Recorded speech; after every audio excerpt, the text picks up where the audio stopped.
Hi guys, it's Elle, and today I wanted to do a video about how to make your makeup last. This is going to be for all of the people that are like, every time I go to school, it feels like the school air is literally eating up my makeup. You know, when you're out all night, you left the house looking bomb, and then you go to take, a little bathroom selfie in the club, and you realize I look a hot ass mess. So these are some tips that I have used, as well as tips that I've seen and heard from other people, because let me tell you, I get scared to leave the house in my makeup because I'm like, I know it's going to look good at least for an hour or two, but what is it going to look like at hour 5, hour 6 for the people who go to school 8 hours a day? How is that makeup going to look? I am going to be recommending products, as well as letting you know some techniques here and there to do and try to see if it works for you. First one that I'm going to list is skincare. You need to prep your base. You need to make sure that your skin is healthy and ready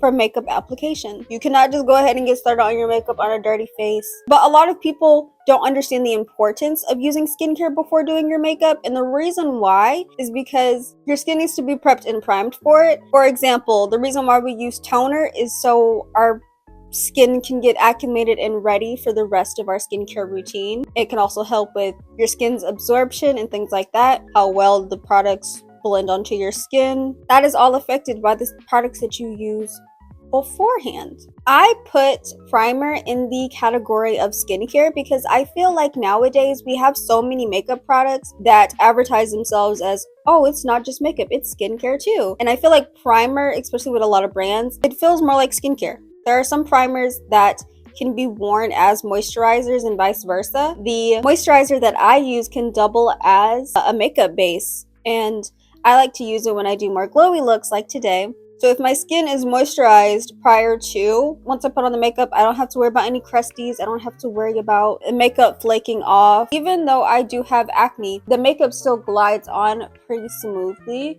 And that is because I take care of my skin before I even put on the makeup. The second tip that I'm going to give is to work in layers, especially if you're not necessarily the type of person to wear, I would say, like a full face like this, or to wear like very heavy or dramatic makeup. I think people have the idea of like, oh, if I want it to look like I'm not wearing a whole lot of makeup, or if I want a seamless face, I have to wear less makeup. And that's not necessarily the case. You just have to work in smaller increments. You have to work with more layers. I saw this tip from watching a couple of makeup artists that do K-pop idols makeup. K-pop idols, their makeup has to last through all the sweats. It has to last through the dance practices and all that. They're out all day in their makeup. And speaking of working in layers, another tip that this beauty guru gave was that they kind of mix their foundation and their BB creams together. I use the brand Misha for BB cream. They have two different types of BB cream, the Perfect Cover Serum and then the Perfect Cover BB cream.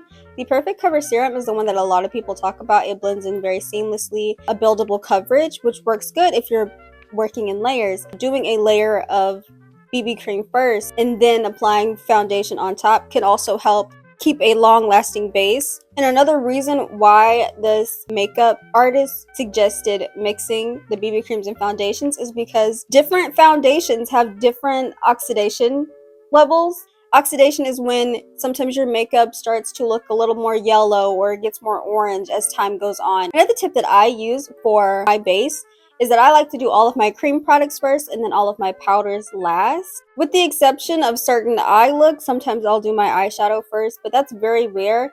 But usually I do all of my creams and then my powders, because I think that is the way that you make sure your base doesn't look cakey. If you keep putting on a cream, then a powder, a cream, then a powder, a cream, then a powder, it's going to get cakey. It's not going to fully set either. Something for the blush girlies to note, blush is one of the first things to kind of disappear. You're probably going to be like, oh, I put on blush, and after a couple of hours of being outside, it looks like I barely put on any blush. It is the first thing to start to go away, is the first thing to oxidize. And so that is why when I do blush, I like to do both a cream and a powder blush, because I want to make sure that it lasts, that it stays. And the last tip that's in the general aspect of working in layers, underpainting and color correcting could also help give a more seamless base without wearing a whole lot. It's something that I've seen in a lot of people on TikTok. where they've said, you know, my skin is just generally so red that no matter what foundation I use, that redness is going to peek out. Another makeup artist suggested that they add just a layer of green color corrector as their base and then go over with their foundation or BB cream. When you do underpainting, a lot of people feel like you have to put on more, but the whole point is that you can wear less. I don't know what tip number we're at. Another tip that I would give is waterproof and smudge proof makeup. Obviously, I feel like this is a given, and I think those are the simplest ways to have your base last a lot longer. The powder that I use is a waterproof powder. You guys have seen me use it a couple of times probably. Though it is a waterproof powder, it is not super duper matte and drying. So if I decide I don't want to have a matte base, I'll just like spray my regular setting spray, and then as you can see, that glowiness will start to shine through. There are also now a lot more lip tints and lip glosses and things like that that are actually supposed to be smudge proof or waterproof. A lot of lip tints nowadays as well, they have the feature of it goes on like a gloss, but then after it dries or after a couple of hours, it will stain your lips with a color, so it still looks like you have a lip product on even though the glossy part is gone. Right now I'm wearing two different lip glosses, and as you can see, like, there is still a bit of glossiness, but most of it is completely faded and the lip color is still there. Like, I'm not wearing a lip liner at all. Everything is just with the glasses that I wore. I'm wearing Dento's Blur Glowy Lip Tints and Rome Ann's Lasting Color Gloss. I also recommend Laka's Fruity Glam lip tints as well. They also have the same feature of going on as a gloss. After a bit it fades but the color still lasts, and I actually do like it because I don't have to worry about the color rubbing off. Now let's go on to setting sprays and makeup sealers. Now I personally have not purchased a whole lot of setting sprays that I think really locks in my makeup. I primarily rely on my setting powder. I do have a matte setting spray, but I don't feel like everything that's supposed to lock your makeup in place should be overtly matte. I want a glowy base that it still looks like my skin is healthy, like I have a natural glow, but I don't have to worry about it coming off if I like touch my skin. You know what I'm saying? Like right now, y'all don't understand. Before, I could not bump my face into anything because it would immediately come off. Like even right here, nothing. I rely on my powder for that. But a lot of people have talked about the L'Oreal's Infallible setting spray. That setting spray, I have heard people say it is like hairspray and that it's very sticky and it smells like hairspray. Another brand that I've heard a lot more drag queens talk about and speak on is Ben Nye's Final Seal. But I will say that probably is going to be in a similar category as L'Oreal's setting spray, simply because a lot of drag queen makeup is essentially stage makeup, and so when you need that to last, you need that makeup to stay in place. I can assume that that setting spray is also very, you know, sticky and weird. I think now I'm just going to throw out a bunch of recommendations and why I recommend them. I said setting sprays and makeup sealers. You may be like, what is a makeup sealer? The brand So Natural, they have products on YesStyle. They have a makeup sealer and it literally seals your makeup in place. A lot of people use it for their eyeshadow or their eyeliner. It's like this little liquid. You dab it onto your eyeliner, whatever part of your makeup that you want to absolutely stay put. I've heard a lot of good things said about it. I have not bought it because I don't think I've ever had to worry about my eyeliner or anything like that running too bad, but if that is a problem for you, then I would recommend that product as well. Another product that I use that could be used before applying your makeup or just as you go to kind of keep your makeup from getting greasy is Parnell's No Sebum Cushion. That is a product that I take with me when I know that I'm going to be out. I don't know when I'm going to be home, but I'm like, I need to make sure my makeup still looks good. It doesn't take off any makeup when you blot it, but you are supposed to be very careful when you blot your makeup. But it also is meant to cool down your face as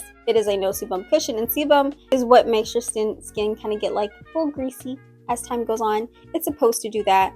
That's your skin being normal. However, that usually happens when you get a little sweaty, when you get a little hot.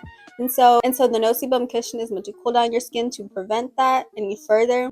And like I said, you can apply it before you do your makeup in the usual spots that you get very greasy. Another product that I see a lot of Korean makeup artists use and brag about is On Gradient Skin Barrier Lotion. I have this. I use this for my inflammation, but apparently it's a really good product to use before applying makeup. I haven't used it for applying makeup, simply because, like I said, the current moisturizer that I use is already for, a makeup base, and the skin barrier lotion isn't necessarily for makeup.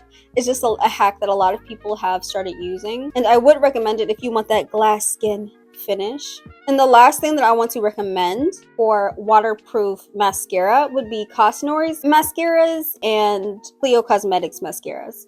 I'm currently wearing Cleo Cosmetics mascaras. Let me tell you, these mascaras are hard to take off. Once you put it on, baby, it's on. I would recommend buying the mascara removers from these brands as well. Asian brand mascaras in general, I think, are just better quality because it's a very common thing for a lot of Asian people that their lashes stick straight out and they don't necessarily curl, or after a while, their lashes kind of go back forward. And so a lot of Asian brand mascaras are formulated for that. So my eyelashes never move. They're always in the same position. Once you rake that comb through your lashes, like, that's it, it's in place. I hope this video was coherent enough for you to grasp and understand. I am really bad at speaking. Please let me know if these tips work for you, and please feel free to ask me any questions and I'll be happy to answer and help you guys out with your makeup. If you enjoyed this video, please be sure to give it a like, comment, and subscribe, as well as turn on notifications so you never have to miss another video. Bye!